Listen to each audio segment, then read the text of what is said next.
Together, we will break the Mongol spirit and bring Kupun Khan to his knees. We will win this war as samurai.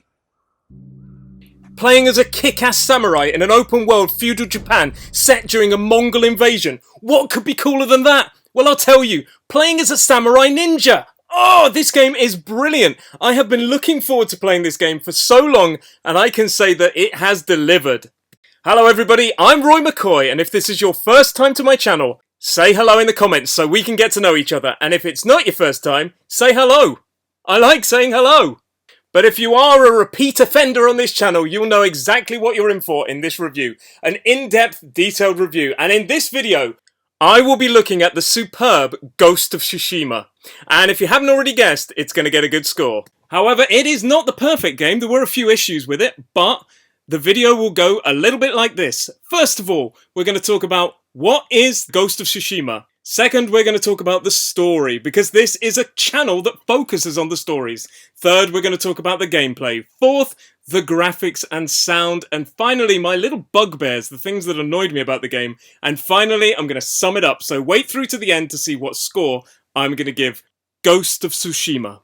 Okay, so without further ado, let's talk first of all about what it is. So, set in 1274 during the Mongol invasion of Japan, the game is actually based on historical events. Now, I say based on because Sucker Punch came out at some point and said they are going to deviate from the real historical accuracies to make the game more fun. Now, I mention this because some of the reviews I've read were like, oh, well, I don't think this is entirely historically accurate. Well, no, but it is bloody good, so that's what I was interested in. And I get to play as a samurai, and the best thing about this game is that I feel like a bloody samurai. It's a third-person action-adventure stealth game with one of the most inviting and involving stories that I have invested myself in a very long time. I couldn't help but feel invested in this story. Now, so I think I've pretty much summed up what it is at this point, and it's not totally historically accurate, and if that's what you're looking for, you might want to look elsewhere, and also just, leave this video now, to be honest. But what I can say is that Sucker Punch, the creators of the infamous games, have made a fun, exciting, interesting, deeply involving story with great combat mechanics, and what I'm telling you at this point is if you like good games, then you should definitely take a look at this. Okay, so let's move on to the story. The story starts with the Mongol invasion of 1274, which at this point is historically accurate, and you are effectively introduced to a group of samurai on a hill looking down on the Mongol invasion. And it's all a bit 300 at this moment because they're massively outnumbered, but you know they're going to go for it anyway because they are these brave, fierce, loyal warriors who fight with honor. And you're introduced to this whole honor code right from the start where one of their strongest warriors goes up to the Mongol horde to challenge their strongest warrior. But it all goes wrong when the Mongols don't agree to this and just basically set him on fire, which is not a way he wanted to die. But what this opening does, is introduce you to the world of the samurai, the code, the honor system, and also you get to know your lead character, Jin Sakai. Now, I'm not going to go too deeply into the story because as this is a story-based game, it would absolutely ruin it for you. But if I had to sum it up in a non-spoiler nutshell, you take control of Jin Sakai, he is the Ghost of Tsushima, and you basically go around the island of Tsushima, raising allies, getting allies, upgrading yourself, upgrading your armor, upgrading your kit, effectively with the end goal of ridding the island of the Mongol invaders. Now, along the way, this story is so well told. The narrative, the scripting, the delivery, the character acting is so good that I was so invested in this. There's moments of betrayal, happiness, there's humour, and one thing that was really well done is the fact that Jin turns his back a little bit on the samurai code, because in the samurai code, apparently, according to this game, you're always meant to look your opponent in the eyes, otherwise you're a backstabbing killer.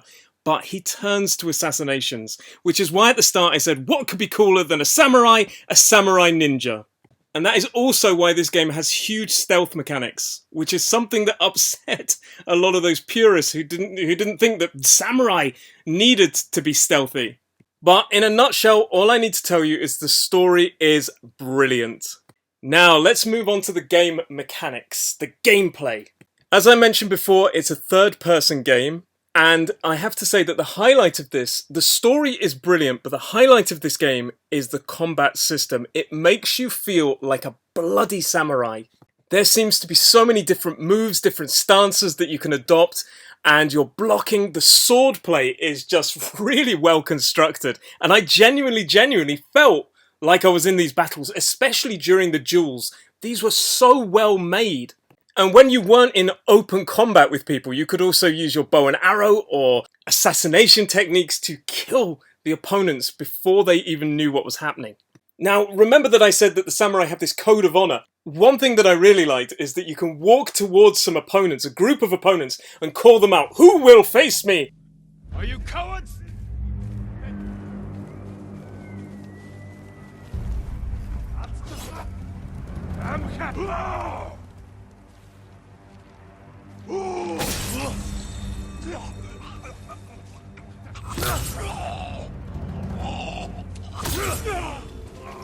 And then you can effectively just, oh my god, you can take them down by holding down the triangle button and waiting until they make their move. And you release at the right time, you will slaughter them. And eventually when you upgrade, you can take down 2 or 3.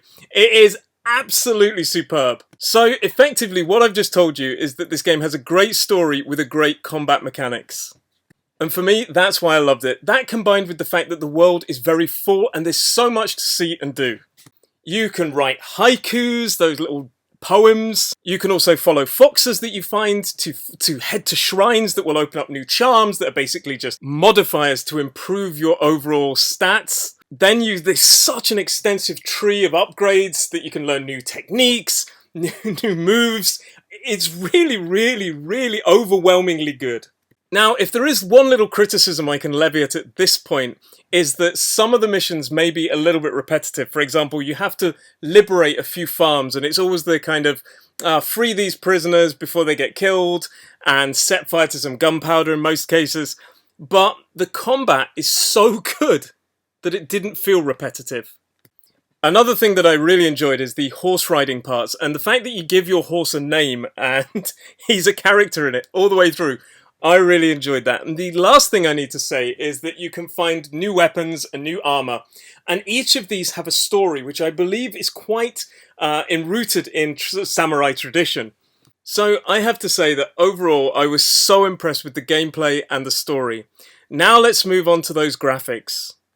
This game looks absolutely beautiful. Now I've heard people say, well, looks and graphics aren't everything. But in this case, it looks like a movie. The sunsets, the different weather, the dynamic weather is just incredible to see. And sometimes I would just stop the camera to focus on Jin and look around in the world. It was absolutely superb.